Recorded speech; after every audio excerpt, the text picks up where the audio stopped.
यहाँ एक संपूर्ण कहानी दी गई है जिसमें कल की अवतार, कली पुरुष और 9 चिरंजीवी के पात्रों को एक ही कथा में समेटा गया है। प्राचीन समय में जब धरती पर पाप और अधर्म बढ़ने लगा, तब सभी ऋषि मुनि और देवता भगवान विष्णु के पास गए और उनसे प्रार्थना की कि वे धरती पर पुनः धर्म की स्थापना करें।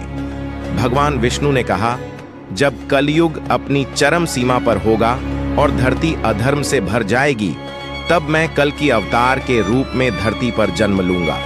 घने जंगल में एक ऋषि अपने शिष्यों को समझा रहे थे कि कलयुग में कली पुरुष कैसे अपने दुष्ट अनुयायियों के साथ अधर्म फैला रहा है। उन्होंने बताया कि भगवान विष्णु स्वयं कल की अवतार लेकर आएंगे, जो कली पुरुष और उसके अधर्म का अंत करेंगे। वहीं दूसरी ओर एक भयावह स्थान पर कली पुरुष खड़ा था। उसकी लाल आंखों में क्रूरता और घृणा का भाव था। उसके साथ असुरों की सेना थी जो संसार में पाप और अंधकार फैलाने का संकल्प लिए हुए थी। कली पुरुष ने घोषणा की कि वह इस युग को अधर्म से भर देगा। स्वर्ग में भगवान विष्णु और देवी लक्ष्मी के बीच संवाद हुआ, जहां विष्णु ने कहा कि समय आ गया है जब वे कल की अवतार लेकर पृथ्वी पर धर्म की स्थापना करेंगे।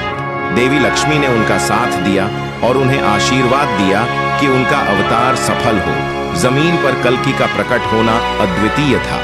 वे एक तेजस्वी घोड़े पर सवार होकर आए। उनका नीला रूप और हाथ में दिव्य तलवार थी जो उनके शक्ति और संकल्प को दर्शाता था। उनके साथ 9 चिरंजीवी भी थे जो उनके साथ धर्म की स्थापना में मदद करेंगे। कल्कि के आदेश पर 9 चिरंजीवी अश्वत्थामा, महर्षि वेदव्यास, हनुमान, विभीषण, कृपाचार्य, परशुराम, राजा बलि, मार्कंडेय और कबंध ककुब एकत्र हुए। ये सभी अमर योद्धा अपने अपने अद्वितीय गुणों के साथ कल्कि की सेना में शामिल हुए। अश्वत्थामा महाभारत युद्ध के बाद अमर योद्धा के रूप में अपनी शापित जीवन जीते हुए पाप का अंत करने के लिए कल्कि के साथ आए। महर्षि वेदव्यास ज्ञान और तप के प्रतीक, वेदों के रचयिता जो ज्ञान और मंत्रों के बल से अधर्म का अंत करने के लिए सहायक बने।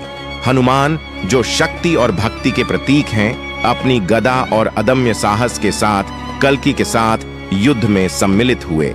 विभीषण धर्म के प्रति अटूट निष्ठा रखने वाले, उन्होंने अधर्म के विरुद्ध युद्ध में अपना योगदान दिया। कृपाचार्य एक अजेय योद्धा और महान शिक्षक, उन्होंने अपनी बुद्धि और अनुशासन के साथ धर्म की रक्षा में भूमिका निभाई। परशुराम महान योद्धा और धर्म की रक्षा के संकल्पी, उन्होंने अपने परशु से अधर्म का अंत करने का संकल्प लिया। राजा बलि उदारता और न्याय के प्रतीक, जिन्होंने अपनी शक्ति और आध्यात्मिकता से धर्म की पुनर्स्थापना का संकल्प लिया। मार्कंडेय शाश्वत भक्ति के प्रतीक, जो अपने तप और शिव भक्ति से कल्कि का समर्थन करने के लिए तत्पर थे।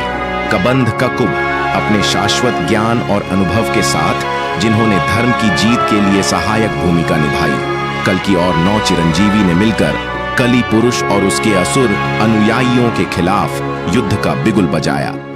युद्ध भूमि में चारों ओर शोर और संघर्ष का वातावरण था। कली पुरुष की सेना बड़ी थी, लेकिन चिरंजीवी अपने अपने हथियारों के साथ युद्ध में उतर आए। यह युद्ध भीषण था। हनुमान ने अपनी गदा से असुरों का संहार किया, परशुराम ने अपनी कुल्हाड़ी से दुश्मनों को मार गिराया और महर्षि वेदव्यास ने अपने मंत्रों से शक्ति उत्पन्न की। कल्कि ने अपनी तलवार से कली पुरुष पर वार किया और अधर्म का नाश करने का संकल्प पूरा किया। अंततः कल्कि ने कली पुरुष पर आखिरी वार किया। कली पुरुष घायल होकर धराशायी हो गया और उसकी शक्तियां समाप्त हो गईं। यह अधर्म के अंत और धर्म की विजय का प्रतीक बन गया। अधर्म का अंत होने के बाद धरती पर फिर से शांति और सुख की स्थापना हुई। कल्कि और 9 चिरंजीवी ने मिलकर धर्म का राज्य स्थापित किया।